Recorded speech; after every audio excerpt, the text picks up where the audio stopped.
আমার আজও দুঃখ লাগে তার ডেড বডি রবীন্দ্র সদনে রাখতে দেওয়া হয়নি। আজও আমি নিজেকে গিল্টি মনে করি।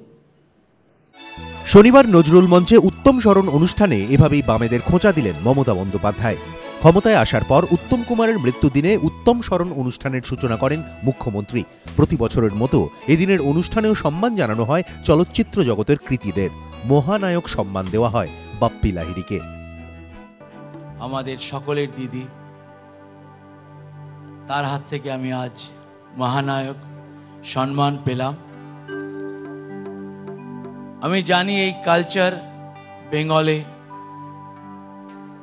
আমি যেখানেই যাই সেখানে আমি একটা কথা বলি, আমরা গর্বিত, আমরা বাঙালি।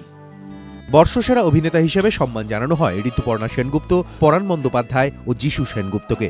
বর্ষসেরা নির্দেশকের সম্মান পান গৌতম ঘোষ ও কৌশিক গঙ্গোপাধ্যায়। অনুষ্ঠানের শেষে বিশেষ আকর্ষণ ছিল নতুন ও পুরনো শিল্পীদের কণ্ঠে উত্তম কুমার অভিনীত বিভিন্ন জনপ্রিয় ছবির গান।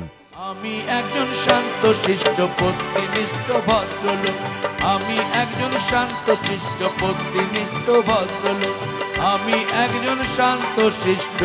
আশাবুল হোসেন, এবিপি আনন্দ, কলকাতা। ভদ্রলোক।